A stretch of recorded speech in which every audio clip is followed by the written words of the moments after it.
Mula 1,900 at 92 hanggang 2,000 isang malupit na serial killer ang gumambala sa Russia.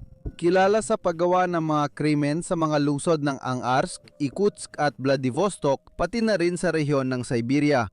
Ang hindi pa nakikilalang salarin ay tanging babae at batang babae lang ang binibiktima, kadalasang gumagawa ng marahas na sexual assault bago o matapos pumatay. Siya ay kilala bilang werewolf, Angarsk maniac at Miyerkules na mamamatay tao. Ang huling tawag ay dahil madalas matagpuan ang mga biktima tuwing Miyerkules. Matagal na hinanap ng mga pulis ng Russia ang pagkakakilanlan ng Angarsk maniac. Ngunit nalaman lang nila ang totoo nang magsimula silang mag-DNA testing sa kanilang sarili. Ang mamamatay tao ay isang dating pulis na nagangalang Mikhail Popkov, isang may asawang ama na umalis sa serbisyo upang magtrabaho bilang pribadong gwardiya. Sa kabila ng hindi paniniwala ng kanyang pamilya, walang duda na si Popkov ang lobo. Inamin niya kalaunan ang pagpatay sa 83 biktima at ngayon si Popkov ay tinuturing na pinakamaraming napatay na serial killer sa kasaysayan ng Russia. Sino si Popkov at anong nagtulak sa kanya sa ganoong kalupitan? Sa dokumentaryong ito, nilalayan naming sagutin ang mga tanong at siyasatin ang baluktot na kaso ni Mikhail Popkov, ang Angarsk maniac.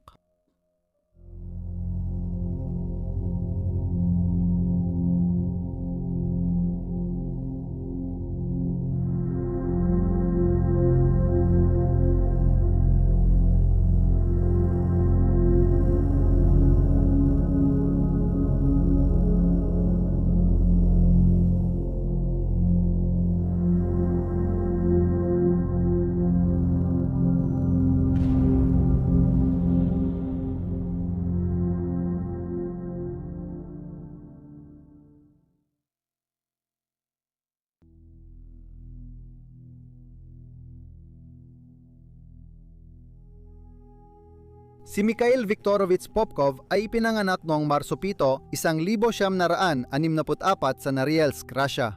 Hindi masyadong dokumentado ang pagpapalaki kay Popkov, pero ayon sa ulat, pagkatapos niyang ipanganak, lumipat ang pamilya niya sa Angarsk at ilang taon siyang inalagaan ng lolo at lola niya. Nang makita silang muli ng kanyang mga magulang, nalaman niyang may bago na siyang kapatid na babae. Nagtanim siya ng galit sa batang babae dahil habang mahal niya ito, pakiramdam niya'y napapabayaan siya. Sinabi ni Popkov na inabuso siya ng inang si Antonia na alkoholiko, ngunit itinanggi ito ng kanyang ina. Sa kabila ng mga pagsubok sa kanilang tahanan, kilala si Popkov bilang matalinong estudyante na namumukod-tangi sa pag-aaral. Sinabi ng kanyang ina na siya ay malinis at mahilig magluto. Bagamat madalas na mahusisa at sabik matuto si Popkov, inabot siya ng ilang panahon bago niya natukoy kung ano talaga ang gusto niyang gawin sa kanyang buhay. Sa simula, matapos niyang makapagtapos ng pag-aaral, naglaan siya ng panahon sa militar. Pagkalipas ng ilang panahon, nagtrabaho siya sa lokal na planta at unti-unting umangat mula taga-kumpuni hanggang operatoy ng kompresor. Sa kalaunan, napagpasyahan ni Popkov ng pagpupulis ang tamang landas para sa kanya. Napagdesisyunan niya ito matapos ang isang di inaasahang pagkikita nila ng isang dating kaklase na miyembro ng transport police. Kahit halos pareho ang kita, ang schedule at responsibilidad ng pulisya ang nagakit kay Popkov sa trabaho. Noong 1987 sa edad na 23, nakuha niya ang trabaho sa istasyon ng pulisya. Ayon sa ulat, karamihan dito ay desk job na nangangailangan ng maraming papeles. Sa panahong ito rin, nakilala at pinakasalan niya ang isang babae na nagngangalang Elena na nanatili sa kanyang tabi sa loob ng ilang taon kahit pagkatapos siyang maaresto. Nagkaanak ng babae ang mag-asawa na si Ekaterina ilang taon matapos ang kanilang kasal.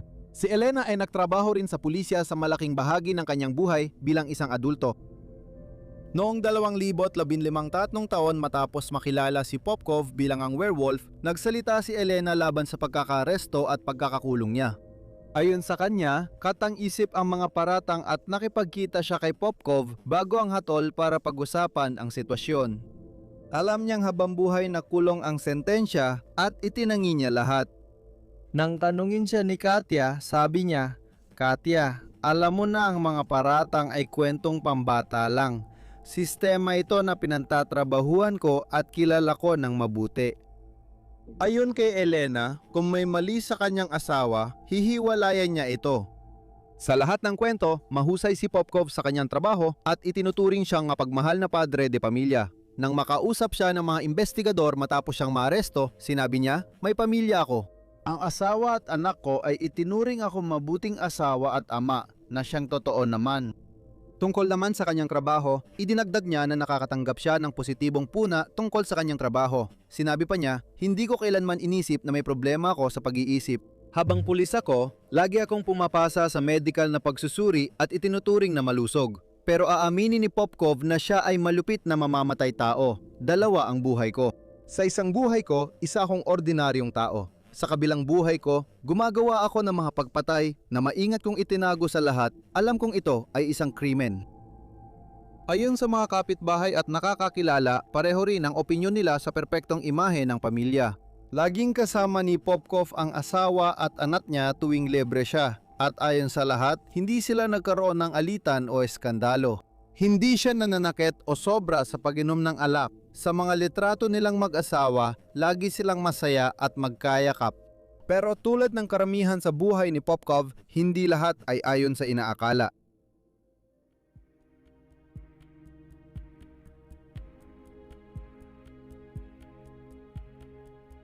Nagsimula ang buhay krimen ni Popkov noong 1992. Nang siya ay mahuli makalipas ang 20 taon, inamin niya sa pulisya na nagsimula siyang pumatay matapos niyang pagdudahan na may relasyon ang kanyang asawa sa isang katrabaho. Sabi ng isang Russian source, nagsimula ito nang umuwi siya mula trabaho at nakita ang 5 taong gulang na anak na babae sa labas ng bahay. Nang tanungin kung bakit siya nasa labas, sagot ni Ekaterina na ang kanyang ina at isang tito na di niya kilala ang nagsabing lumabas siya at maglakad. Dinagtagal nakita ni Popkov ang 2 gamit na kondom sa kanilang basurahan. Sa kabila ng pagtataksil, nagpatuloy pa rin magsama sina Popkov at Elena. Sa isang panayam kalaunan, muling inilarawan ni Elena ang kanyang asawa bilang isang matatag at maaasahang sandigan para sa kanya. Nag-resign siya matapos siyang mabisto ni Popkov sa pagtataksil at lumipat ng trabaho sa departamento ni Popkov para mabantayan siya nito.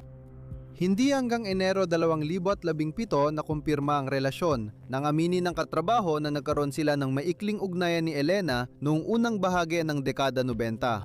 Nag-date sila noong teenager pa lang ayon sa ulat. Nanatili si Popkov sa asawa niya para manatiling buo ang buhay ni Ekaterina ayon sa investigador. Ngunit hindi lang ugnayan ang motibo sa mga pagpatay. Sinabi rin niya na nais niyang linisin ang kalsada mula sa mga prostitute. Gayunpaman, ang karamihan sa mga biktima ni Popkov ay hindi naman talaga sangkot sa sex work. Upang subukang bigyang katwiran ang mga pagpatay, sinabi niya na ang mga biktima ay yaong mga babae na walang kasamang lalaki, sa gabi, walang malinaw na dahilan, nasa kalsada at nagpapakita ng kapabayaan sa kanilang kilos. Na hindi natatakot makipag-usap sa akin, sumakay sa aking sasakyan at pagkatapos ay maglakbay para maghanap ng pakikipagsapalaran para sa aliw, handang uminom ng alak at makipagtalik sa akin. Tinawag niyang may masamang ugali ang mga biktima at sinabing gusto niyang magturo at magparusa. Sa madaling sabi, naniniwala siyang hindi dapat lumalabas mag-isa para uminom at umuuwi ng gabi ang babaeng may asawa o anak. Tinuring niyang immoral ang mga babae at naramdaman niyang dapat silang parusahan sa ginawa nila. Kapansin-pansin, maraming biktima ni Popkov ang nagtitiwala sa kanya dahil madalas siyang magsuot ng uniforme ng pulis o magpakita ng identification badge habang nag-aalok ng sakay. Nagmamaneho rin siya ng police car. Bukod dito, malabong pumayag ang karamihan sa mga biktima ni Popkov na makipagtalik sa kanya, lalo na't kilala siyang serial rapist na pinipilit ang mga target at nasisiyahan sa kanilang pagdurusa. Sabi ni Popkov, ang una niyang pagpatay ay dahil sa bugso ng damdamin. Naramdaman ko lang na gusto kong pumatay ng babaeng isinakay ko sa sasakyan. Iniulat ng La Vanguardia na ang unang biktima niya ay kamukha ng kanyang ina at sobrang lasing, kaya marahil siya ang piniling target. Simple lang ang routine ni Popkov. Nag-aalok siya ng sakay, tapos binubugbog ang biktima sa ulo hanggang mawalan ng malay. Dinadala niya sila sa liblib na lugar, madalas sa kakahuyan sa gilid ng lungsod kung saan niya sila pinapahirapan, marahas na inaatake at pinapatay. Batay sa ulat, kailangan ni Popkov ang karahasang ito dahil dito siya nagkakaroon ng sexual na pagnanasa. Ginahasa niya ang lahat ng kanyang mga biktima, ang ilan bago patayin, ang iba pagkatapos at minsan pareho. Iba't ibang sandata ang ginamit ni Popkov sa kanyang mga krimen at wala siyang paborito. Madalas siyang nagnanakaw mula sa imbakan ng mga nakumpiskang armas ng pulisya para makakuha ng gamit at itinatapon niya ang anumang sandatang ginamit niya pagkatapos ng krimen, tinitiyak munang nililinis ito ng kanyang mga fingerprint. Sabi niya, basta-basta lang ako pumipili ng sandata at hindi naghahanda bago pumatay. Kahit anong bagay sa kotse pwede kong gamitin. Isang kutsilyo, isang palakol, isang batuta. Kutsilyo, palakol, batuta, pala, distormilyador at pangbutas ang mga paborito niyang uri ng sandata. Hindi siya kailanman gumamit ng baril at sa kabila ng mga ulat na gumamit siya ng lubid para patayin ng kahit isang biktima, iginiit niyang hindi rin siya gumagamit ng lubid. Isa sa kilalang biktima ni Popkov ay ang guro sa musika ng anak niya. Natagpuan ang bangkay nito sa gubat kasama pa ang isa pang babae. Humingi ng pera ang anak kong babae dahil may koleksyon daw sa paaralan para sa mga libing. Sumunod si Popkov, binigyan ng pera ang anak niya para sa libing ng guro na nagpapakitang isa siyang mapagmahal at maalagang ama. Sa lahat ng oras, siya mismo ang gumahasa at pumatay sa babae. Minsan, naalala ni Popkov na nahulog niya ang police identity token sa crime scene at agad bumalik para kunin ito bago madiskubre ng mga investigador. Nagulat siya nang makita niyang buhay pa ang isa sa dalawang babaeng pinatay niya. Malamig niyang sinabi, tinapos ko siya gamit ang kala. Ayon sa mga investigador, ang mga biktima ni Popkov ay matataba, hindi matangkad at madalas ay kahawig ng kanyang ina ayon sa ilang ulat. Sabi ng awtoridad, gumaganti siya sa ina kaya niya ginawa ang mga pagpatay. Sa unang 29 na biktima na napatunayang pinatay niya, 25 ay nasa pagitan ng edad 19 at 28 habang ang natitirang 4 ay nasa pagitan ng edad 35 at 40. Kadalasan, ang kanyang mga biktima ay lumabas para uminom at bahagyang lasing. Ayon sa isang eksperto, ang ilang pagpatay ay naganap sa malalayong lugar dahil madalas maglakbay si Popkov matapos lisanin ng pulisya. Noong 2013 nakapanayam ng Siberian Times ang kapatid ng isa sa mga biktima ni Popkov. Ang 20 anyos na si Tatiana Tanya Martinova ay natagpuang patay kasama ang kanyang kaibigang si Yulia Koprokova noong Oktubre 29, 1978 sa Arsk.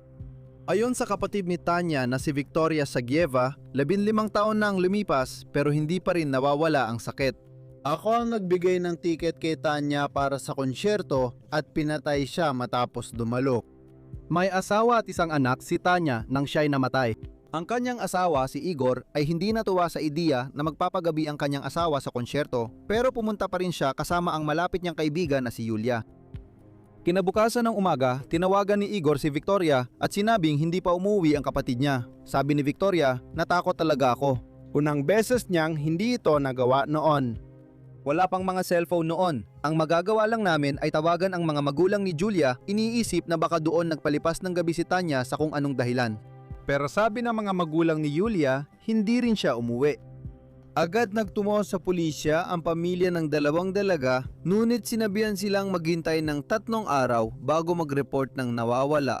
Kinagabihan, nakita ang hubad nilang katawan sa tabi ng kalsada. Natandaan ni Victoria ang matinding sindak nang malaman niyang pinatay ang kapatid niya at kaibigan nito. Sinabi niya, sinabi sa amin na magkatabi na tagpuan ang kanilang bangkay, parehong ginahasa at tinadtad ang dalawang babae. Ayon sa mga eksperto, pinatay muna sila bago ginahasa. Si Oleg, nakatatanda kong kapatid, ang pumunta sa mall para kilalanin si Tanya. Labis na tadtad at wasak ang katawan niya. Bede na ang mukha niya paglabas. Hindi siya nakapagsalita, hindi ko na rin nagawang pumasok. Bagamat wasak ang katawan ni Tanya, nagpaalam pa rin ang maha niya sa libing. Di tulad ni Yulia na sobra ang pinsala sa muka kaya di nagkabukas na kabao. Nalaman ng investigador na uminom muna ng saglit ang dalawa kasama ang mga kaibigan matapos ang konsyerto at inalok silang isakay pauwi ng isang pulis. Ayon kay Victoria sa Siberian Times, hindi kinaya ng kanilang ina ang pagkawala ni Tanya. Ginugol niya ang natitirang buhay sa pakikipag-ugnayan sa mga medium at paghahanap ng sagot hanggang sa namatay sa atake sa puso noong 2007 sa edad na 66. Napansin ni Victoria, sa tingin ko hindi na kinaya ng puso niya ang sakit.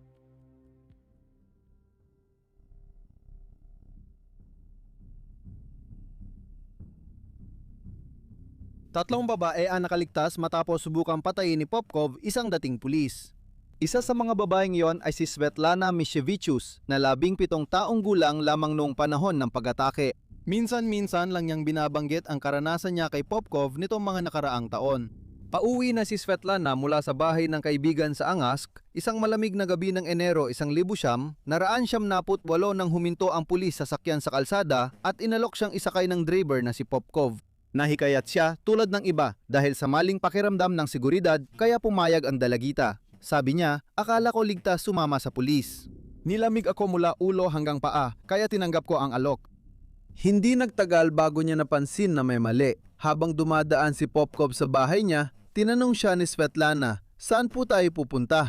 Pagkatapos, dinala niya ang dalagita sa isang liblib na lugar sa gubat kung saan pinilit niyang hubarin ang kanyang mga damit at binangga ang ulo niya sa puno. Naalala niya na paulit-ulit siyang binangga ni Popkov sa puno at sinabi niyang parang walang katapusan ang dinanas niya. Sabi ni Svetlana, nangiinig ako. Gusto niya akong gahasain. Tahimik lang siya, hindi siya sumasagot sa kahit ano. Wala siyang sinabi.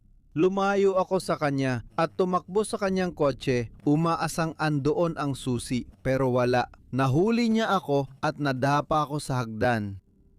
Kahit sugatan, pinilit ni Svetlana magpatuloy. Humingi siya ng tulong sa mga dumadaan pero tumanggi silang tumulong. Maya-maya, nakita ng 17 anyo si Popkov na papalapit sa kanyang police car. Bumaba ito at muling inatake siya. Iniwang akala'y patay na.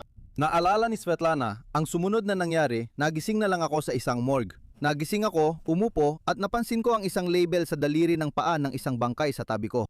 Nagising siya sa ospital. Kahit listed ang edad niyang 25, buti na lang at nagkita silang muli ng kanyang ina matapos ang matagal na paghahanap dahil hindi siya umuwi. Pagkatapos makipagkita kay Popkov, naparalisa si Svetlana sa isang bahagi ng katawan at halos kalahati ng buhok niya ay napilas sa anit. Sa pakikipag-usap sa anak noong 2018, sinabi ni Svetlana na noon ay 37 taong gulang na pumuti na ang kanyang buhok nang siya ay makalabas ng ospital. Pinatanda ako ng kanyang pag-atake ng 7 taon. Hindi ako makalakad o makapagsalita at kinailangang matutunan lahat mula simula. Tumagal ito ng 2 o 3 buwan. May utal pa rin ako hanggang ngayon, dagdag pa niya. Nasira ang utak ko. Kung hindi dahil sa kanya, sana ay nagkaroon ako ng normal na buhay at sariling pamilya. Isa pang nabuhay na biktima ni Popkov, si Evgenia Protosova, ay nagsalita rin sa media tungkol sa kanyang traumatikong karanasan. 18 taong gulang si Evgenia noong Hulyo 1900 nang lumabas sila ng nobyo mula sa restaurant matapos mag-date bandang hating gabi. Bagamat inimbitahan siya ng kanyang nobyo na pumunta sa kanyang apartment, tumangi si Evgenia at hiniling na ihatid na lang siya pauwi. Ngunit nagalit ang kanyang nobyo dahil sa pantanggi niya at tumangi itong ihatid siya pauwi. Kaya nagsimulang maglakad mag-isa si Engivia tulad ni Svetlana at nang hindi mabilang na iba pang mga biktima, may isang sasakyan ng pulis na agad duminto sa tabi niya. Nakasibilyan si Popkov pero ipinakita niya ang identification badge sa 18 anyos at inalok ihatid. Pumayag si Evgenia. Sa loob ng sasakyan, tinamaan siya sa ulo. Nagising siya sa isang liblib na gubat na si Popkov ay nakatayo sa ibabaw niya. Hinila niya siya sa buhok at malupit na binugbog. Naalala ni Evgenia, tanda ko pa ng malinaw ang mukhang iyon. Para siyang hayop at lubos akong natakot. Alam ng 18 anyos na dalaga na kung di siya makatakas, papatayin siya ni Popkov. Nakawala ang dalaga at tumakas mula sa umaatake pero nahabol siya at pinagpatuloy ang pananakit. Pagkatapos nun, nagdilim na ang lahat. Nagising siya sa ospital sa Irkutsk. Mas naging maayos ang buhay ni Evgenia matapos ang kanyang karanasan kay Popkov. Sinabi niya, mayroon na akong magandang pamilya ngayon. May asawa na ako at 2 anak. Mayroon akong isang anak na lalaki at isang anak na babae. Matagal na inakala ng mga autoridad na ang lalaking hinahanap nila ay nagtatrabaho bilang manggagawa sa metal, riles, driver o trabahador sa sementeryo. Hindi nila kailanman inimbestigahan ang posibilidad na ang werewolf ay isa sa kanila. Hindi hanggang 2012 nang maaresto si Popkov. Dahil dito, binatikos ng publiko ang kapulisan, lalo na't sinabi ng mga nakaligtas na hindi pinansin ng investigador ang kanilang karanasan. Pagkalabas ng ospital, agad pumunta si Svetlana sa pulisya kasama ang ina at inireklamo na inatake siya ng isang pulis. Nagawang kilalanin ng 17 anyos si Popkov sa pamamagitan ng isang litrato at ayon sa isang dating pulis na nakausap ng Siberian Times, malinaw niyang kinumpirma na siya nga iyon. Hindi siya pinaniwalaan ng pulis dahil gumawa ng alibay ang asawa niyang si Elena para kay Popkov. 2 beses nagbigay ng alibi ang asawa ni Popkov tuwing siya ay pinaghihinalaan o inaakusahan sa isang pag-atake. Ang pangalawang beses ay nagka-syphilis si Popkov matapos matagpuan ang bagong biktima na may parehong sakit. Dapat ay nagpa-DNA test ang mga investigador para ikumpara ang DNA ni Popkov sa ebidensiyang nakuha sa krimen. Gayunpaman, tumanggi silang gawin ito dahil sinabi ni Elena na kasama niya ang kanyang asawa noong oras ng pagpatay. Napansin ng mga kritiko ng investigasyon sa Angarsk Maniac na sana ay nalutas agad ang kaso kung mas bukas ang pulisya sa pakikinig sa mga nakaligtas at tamang pagsusuri sa kakaunting ebidensya na mayroon sila sa halip na umasa lang sa salita ni Elena Popkov. Kahit kakaunti ang pisikal na ebidensya, may DNA sample at bakas ng gulong ng Lada 44 na nakuha sa ilang crime scene at maaring masuri. Gayunpaman, paulit-ulit silang isinantabi ng mga investigador.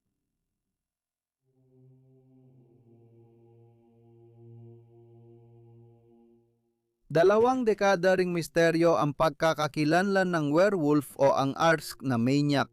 Noong 2000 sinubukan ng mga investigador na tukuyin ang serial killer gamit ang DNA sample na dati nilang napabayaan. Gayunpaman, walang tumugma sa criminal database. Noong 2012, may investigador na nagmungkahi ng bagong paraan ng investigasyon. Iminungkahi nga na ihambing nila ang DNA ng suspect sa DNA ng mga aktibo at retiradong pulis. Ang database na binubuo ng humigit kumulang 3,500 pangalan ay nakahanap ng tugma si Mikhail Popkov. Nadiskubre ng autoridad na may Lada 44 si Popkov noong mga pagpatay, parehong sasakyan na nakita ang bakas ng gulong sa ilan sa mga krimen. Sa panahong ito, 53 anyos na si Popkov. Umalis siya sa kapulisan, natanggal ayon sa labang gwardya at nagretiro naman ayon sa London Evening Standard noong 1978 bago umano siya tuluyang tumigil sa pagpatay noong 2000. Sinabi niyang ginawa niya ito dahil nang magka-syphilis siya mula sa isang biktima na wala ang pagnanasa niya sa dugo at hirap siyang magka-ereksyon. Aniya, hinayaan ko lang ang sakit, sinubukan kong gamutin mag-isa. Natakot akong pumunta sa ospital at naramdaman ko ang mga naging epekto. Naging impotente ako. Pagkatapos noon, nawala ang pagnanasa kong manggahasa at pumatay. Nang umalis siya sa pulisya, nagtrabaho siya sa pribadong seguridad. Naaresto si Popkov noong Hunyo 23, 2012 habang nasa Vladivostok. Sa simula, inakusahan siya ng pagpatay sa 29 na tao bagamat inamin niya ang 24 lamang sa mga krimeng ito. Habang nagbibigay ng salaysay sa pulisya at kalaunan sa korte, muli niyang inulit ang kanyang paniniwala na sinusubukan niyang linisin ang kanyang lungsod mula sa mga immoral na babae. Iginiit niyang lahat sila ay kailangang parusahan dahil sa kanilang masasamang pag-uugali. Aniya, pinatay lang niya ang mga babaeng may magulong buhay. Maraming naging reaksyon matapos maresto si Popkov. Si Victoria Shegiva, kapatid ni Tanya Martinova, isa sa maraming biktima ni Popkov, ay naalala ang unang beses niya makita ito. Lalo siyang nagulat nang makilala ang mukha nito dahil pareho pala silang sumali noon sa biathlon, isang winter sport na may skiing at rifle shooting. Napansin niya, naalala ko siyang matangkad, payat, laging nag-iisa at may palihim na tingin. Inagaw ng halimaw ang buhay ng aking kapatid na babae na sana'y mahaba pa ang buhay. Samantala, nang pumasok si Svetlana Mishovich, ang nakaligtas sa korte at muling humarap kay Popkov, sinabi niya, nawala ulit ang kakayahan kong maglakad nang makita ko siya. Hindi makapaniwala ang mga dating katrabaho na siya ang gumawa ng ganong krimen. Sabi ng isang kasamahan, isa siyang normal na tao, mahilig sa biathlon. Habang naka-duty, binaril niya ang isang rapist habang inaaresto. Inimbestigahan siya pero hindi naparusahan at sinuportahan ng mga hepe ang ginawa niya. Sabi ng isa pang dating katrabaho, 5 taon kami magkasama sa trabaho. Mahilig siya magbiro at magkwento kaya siya ang buhay ng kasiyahan. Nang inaresto siya, 26 na taong gulang ang anak niyang si Ekaterina at guro sa paaralan. Hindi maintindihan ni na Ekaterina at ng ina niya ang sinasabi tungkol kay Popkov. Pareho nilang pinanindigan na siya ay inosente, kahit alam nilang dahil sa bigat ng mga paratang, hindi na sila maaring manatili sa Angarsk. Ibinenta ni Elena ang bahay at nagpalit sila ng apelido ni Ekaterina bago lumipat sa ibang lungsod. Sinabi ni Elena, sinuportahan at mahal ko siya. Naniniwala ako sa kanya. Kung palalayain siya ngayon, hindi ako magsasalita at magpapatuloy kaming magsama. Hindi niya ako sinaktan kahit kailan, kaya ligtas ako sa kanya. Napansin ng isang nakatataas na piskal na hindi nagdiborsyo ang mag-asawa matapos mahatulan si Popkov at sinabi, ang kanyang asawa ay nagsulat ng mga apela at humiling na makita siya sa kulungan hanggang sa huling sandali at madalas silang nagkikita. Hindi itinakwil ng asawa ang mister kahit sa nakakagulat niyang pag-amin sa investigador. Kasal pa rin sila. Samantala, naniwala si Ekaterina na ibang may sala sa mga krimeng ibinintang sa kanyang ama. Sa panayam sa telebisyon sinabi niya, hindi ako naniniwala rito. Palagi kong naramdaman na daddy's girl ako. Sa 25 taon magkasama kaming mag-ama. Naglalakad, nagbibisikleta, namimili at sinusundo niya ako sa paaralan. Pareho rin kaming nag-iipon ng modelong kotse kaya magkapareho ang interes namin. Dagdag pa niya, nais niyang maging criminologist at mahilig magbasa tungkol sa mga serial killer. Sinabi niya, nagbasa ako ng libro tungkol sa tips kung paano nahuhuli ng investigador ang mga serial killer at klasifikasyon ng mga mamamatay tao. Hindi kabilang si Daddy sa mga ganitong klasifikasyon. Hindi rin siya mukhang baliw. Pinagtanggol ng ina ni Popkov ang anak at sinabing hindi niya kayang gawin ang ganoong krimen. Sabi ni Antonia, mahal niya ang pamilya at anak na babae at nangangarap ng mga apo. Hindi niya ito magagawa at mananatiling anak niya ito hanggang sa kanyang kamatayan.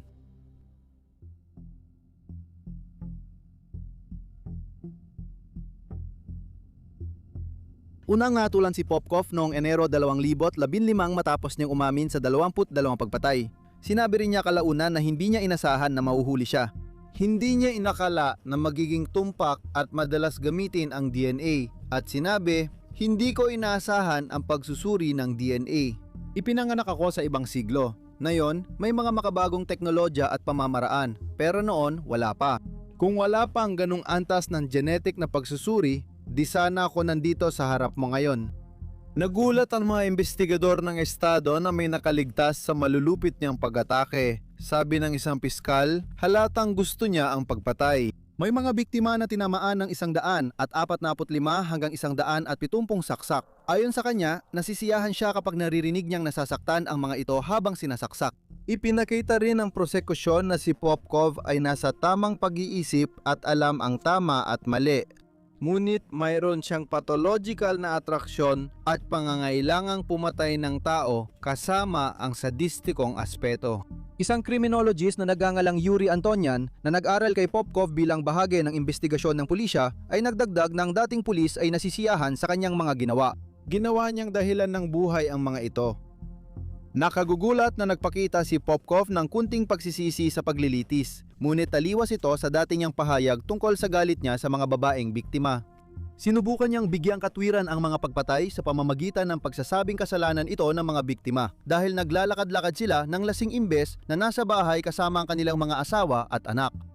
Matapos ang unang hatol na ito, napatuloy ang mga otoridad sa investigasyon. Hindi nagtagal, nakumpirma na si Popkov ang responsabale sa karagdagang 59 na pagkamatay.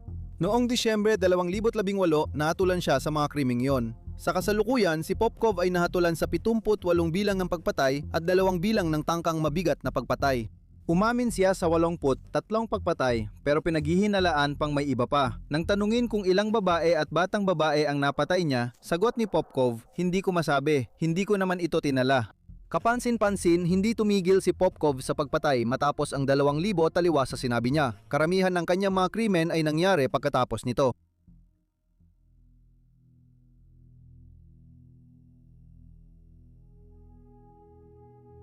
Si Popkov ay hinatulan ng 2 habambuhay sa isang high security na bilangguan.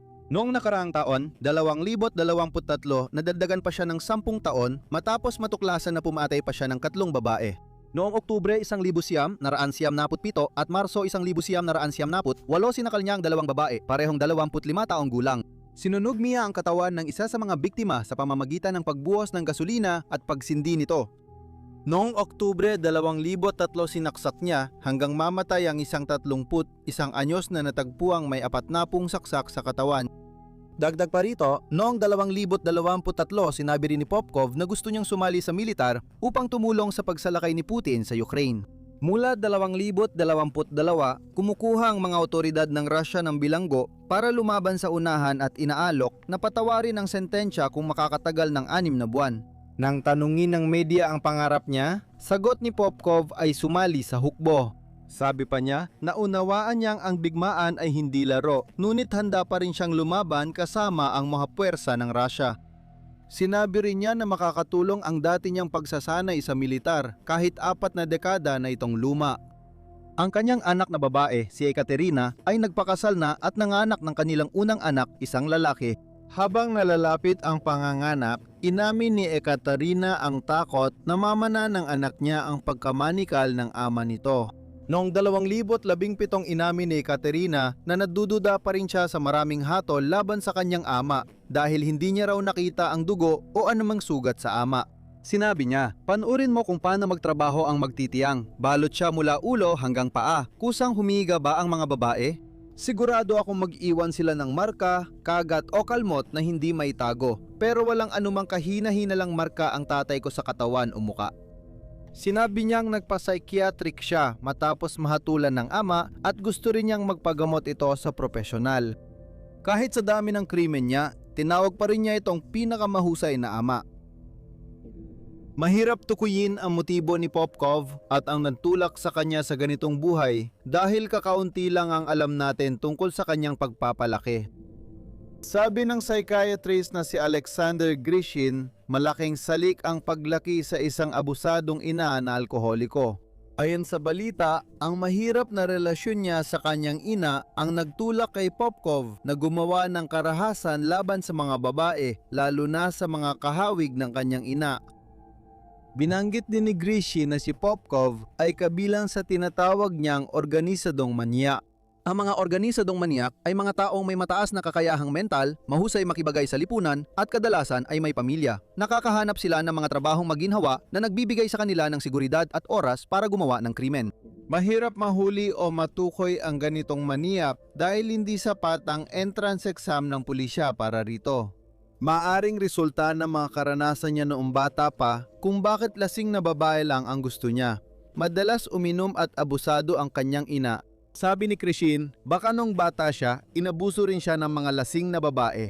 Lahat ng ito ay nakaapekto sa kanyang pag-uugali, paglaki at nadulot ng ganitong masasamang kahihinatnan. Kahit isa siya sa pinakakilabot na nag-iisang gumawa ng femicide sa Europa, naniniwala ang mga investigador na maaari pa itong lumala sa mga susunod na taon. Isang investigador ng pulis ang naghihinalang si Popkov ay gumawa ng mahigit 100, posibleng halos 200 krimen. Marami ang naniniwala na si Popkov ay nagsisiwalat lang ng pagpatay kapag pabor sa kanya at may mga tinatago pa siyang pag-amin, hinihintay ang tamang panahon para ibunyag.